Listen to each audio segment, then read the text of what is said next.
غار ہرا مکہ مکرمہ سے تقریباً 3 میل کی دور پر جبل ہرا نامی پہاڑ کے اوپر ایک غار ہے جس کو غار ہرا کہتے ہیں۔ آپ صلی اللہ تعالی علیہ وسلم اکثر کئی دنوں تک کھانا پانی ساتھ میں لے کر اس غار کے پرسکون ماحول کے اندر خدا کی عبادت میں مصروف رہا کرتے تھے۔ جب کھانا پانی ختم ہو جاتا تھا تو کبھی گھر پر آ کر لے جاتے اور کبھی حضرت بی بی خدیجہ رضی اللہ تعالی عنہا کھانا پانی غار میں پہنچا دیا کرتی تھی۔ آج بھی یہ نورانی غار اپنی اصلی حالت میں موجود اور زیارت گاہ لائق ہے۔ پہلی وحی ایک دن آپ صلی اللہ تعالی علیہ وسلم غار ہرا کے اندر عبادت میں مشغول تھے کہ بالکل اچانک غار میں آپ صلی اللہ تعالی علیہ وسلم کے پاس ایک فرشتہ ظاہر ہوا۔ یہ حضرت جبریل علیہ السلام تھے جو ہمیشہ خدا کا پیغام اس کے رسولوں تک پہنچاتے ہیں۔ فرشتے نے ایک دم کہا کہ پڑھیے۔ آپ صلی اللہ تعالی علیہ وسلم نے فرمایا کہ میں پڑھنے والا نہیں ہوں۔ فرشتے نے آپ صلی اللہ تعالی علیہ وسلم کو پکڑا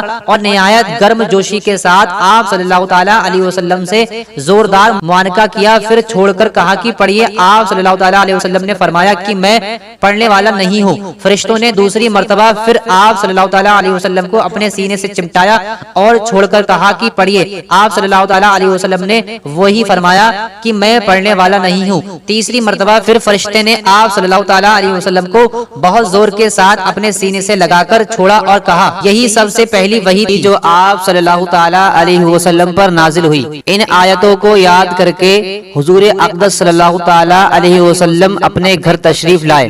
مگر اس واقعے سے جو بالکل ناگہانی طور پر آپ صلی اللہ تعالی علیہ وسلم کو پیش آیا، اس سے آپ صلی اللہ تعالی علیہ وسلم کے قلب مبارک پر لرزہ طاری ہو گیا۔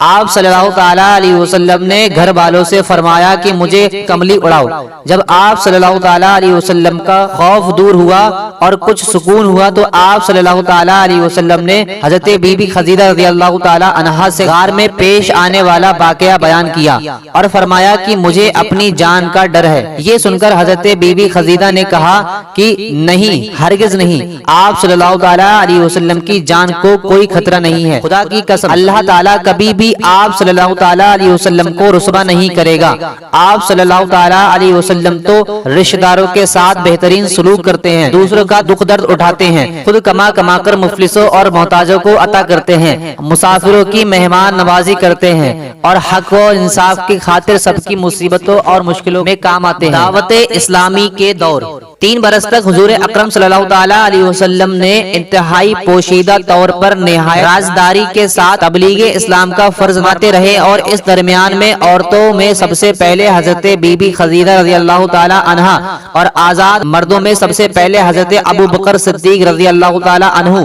اور لڑکوں میں سب سے پہلے حضرت علی رضی اللہ تعالی عنہ اور غلاموں میں سب سے پہلے زید بن حارثہ رضی اللہ تعالی عنہ ایمان لائے۔ پھر حضرت ابو بکر صدیق رضی اللہ تعالی عنہ کی دعوت تبلیغ سے حضرت عثمان، حضرت زبیر بن العوام، حضرت ابو الرحمن عوف، حضرت سعد بن ابی وقاص، حضرت طلحہ بن ابو عبید اللہ رضی اللہ تعالی عنہما بھی جلد ہی دامن اسلام میں آ گئے۔ پھر چند دنوں کے بعد حضرت عبیدہ بن عمرو جراح، حضرت ابو سلمہ عبداللہ بن عبد الاسد، حضرت اکرم، حضرت ارکم بن ابو ارکم، حضرت عثمان بن مجعون اور ان کے دونوں بھائی حضرت قدامہ اور حضرت عبداللہ رضی اللہ تعالی عنہم بھی اسلام میں داخل ہو گئے۔ پھر کچھ مدت کے بعد حضرت ابو ذر غفاری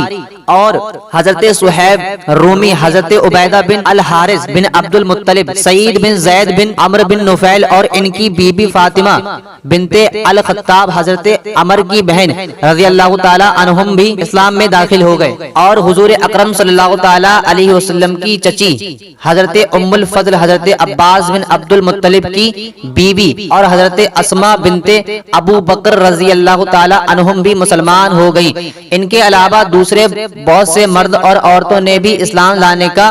شرف حاصل کیا۔ واضح رہے کہ سب سے پہلے اسلام لانے والے سابقین اولین کے لقب سے سرفراز ہوئے۔ ان خوش نصیبوں کی فہرست پر نظر ڈالنے سے پتہ چلتا ہے کہ سب سے پہلے دامن اسلام میں آنے والے وہی لوگ ہیں جو فطرتاً نیک طبقہ اور پہلے ہی سے دین حق کی تلاش میں سرگردہ تھے، اور کفار مکہ کے شرک اور بت پرستی اور مشرکان رسوم و جاہلیت سے متنفر اور بیزار تھے۔ چنانچہ نبی برحق کے دامن میں دین حق کی تجلی دیکھتے ہی یہ نیک بخت لوگ لوگ پروانوں کی طرح شمع نبوت پر نثار ہونے لگے اور مشرف و اسلام ہو گئے۔ اس کے بعد حضرت خدیجہ رضی اللہ تعالی عنہا آپ صلی اللہ تعالی علیہ وسلم کو اپنے چچاداد بھائی برقہ بن نفیل کے پاس لے گئی۔ برقہ ان لوگوں میں سے تھے جو موحد تھے اور اپنے مکہ کے شرک اور بت پرستی سے بیزار ہو کر نصرانی ہو گئے تھے اور انجیل اور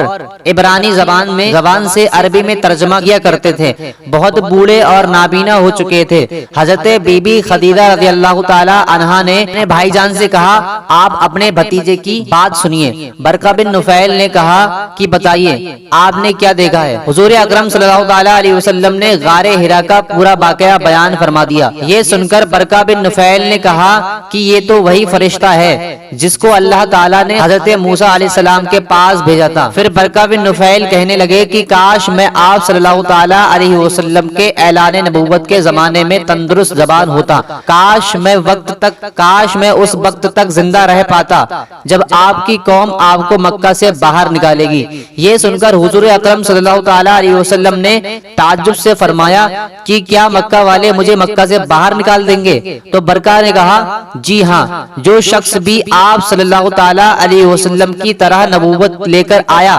لوگ اس کے ساتھ دشمنی پر کمر بستہ ہو گئے۔ اس کے بعد کچھ دنوں تک وحی اترنے کا سلسلہ بند ہو گیا اور حضور اکرم صلی اللہ تعالیٰ علیہ وسلم وحی کے انتظار میں مضطرب اور بے قرار رہنے لگے، یہاں تک کہ ایک دن حضور اکرم صلی اللہ تعالیٰ علیہ وسلم کہیں گھر سے تشریف لے جا رہے تھے کہ کسی نے یا محمد صلی اللہ تعالیٰ علیہ وسلم کہہ کر پکارا۔ آپ صلی اللہ تعالیٰ علیہ وسلم نے آسمان کی طرف سر اٹھا کر دیکھا تو یہ نظر آیا کہ وہی فرشتہ حضرت جبریل علیہ الصلوۃ والسلام جو غار میں آیا تھا آسمان و زمین کے درمیان ایک کرسی پر بیٹھا ہوا ہے۔ یہ منظر دیکھ کر آپ صلی اللہ تعالیٰ علیہ وسلم کے قلب مبارک میں ایک خوف کی کیفیت پیدا ہو گئی اور آپ صلی اللہ تعالیٰ علیہ وسلم مکان پر آ کر لیٹ گئے اور گھر والوں سے فرمایا کہ مجھے کمبل اڑاؤ۔ چنانچہ آپ صلی اللہ تعالیٰ علیہ وسلم کمبل اوڑھ کر لیٹے ہوئے تھے کہ ناگہاں آپ صلی اللہ تعالیٰ علیہ وسلم پر سورہ مدثر کی ابتدائی آیت نازل ہونے لگی۔ ان آیت کے نزول ہونے کے بعد حضور اکرم صلی اللہ تعالی علیہ وسلم کو خدا بند قدوس نے دعوت اسلام کے منصب پر مامور فرما دیا اور آپ خدا بند تعالی کے حکم کے مطابق دعوت حق اور تبلیغ اسلام کے لیے کمر بستہ ہو گئے۔ نبوت کا دوسرا دور 3 برس کی اس خفیہ دعوت اسلامی میں مسلمانوں کی ایک جماعت تیار ہو گئی۔ اس کے بعد اللہ تعالی نے اپنے حبیب صلی اللہ تعالی علیہ وسلم پر سورہ شعراء کی آیت نازل فرمائی اور خدا بند تعالیٰ کا حکم ہوا کہ اے محبوب آپ اپنے قریب خاندان والوں کو خدا سے ڈرائیے۔ تو حضور اکرم صلی اللہ تعالیٰ علیہ وسلم نے ایک دن کوہ صفا کی چوٹی پر چڑھ کر یا معشر قریش کہہ کر قبیلہ قریش کو پکارا۔ جب سب قریش جمع ہو گئے تو آپ صلی اللہ تعالیٰ علیہ وسلم نے فرمایا کہ اے میری قوم، اگر میں تم لوگوں سے یہ کہہ دوں کہ اس پہاڑ کے پیچھے ایک لشکر چھپا ہوا ہے جو تم پر حملہ کرنے والا ہے تو کیا تم میری بات پر یقین کر لو گے؟ تو سب لوگوں نے ایک زبان ہو کر کہا کہ ہاں ہاں، آپ صلی اللہ تعالیٰ علیہ وسلم کی بات کا یقین کر لیں گے،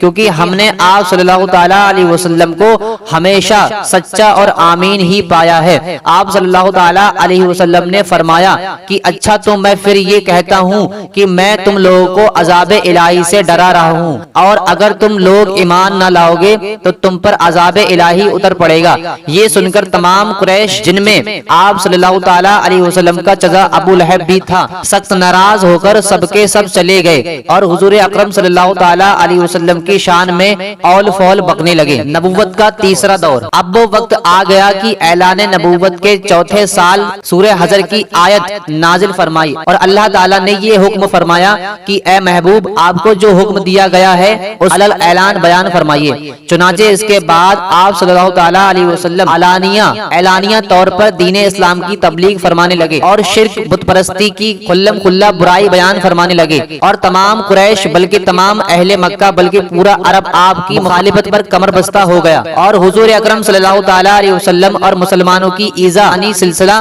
شروع ہو گیا۔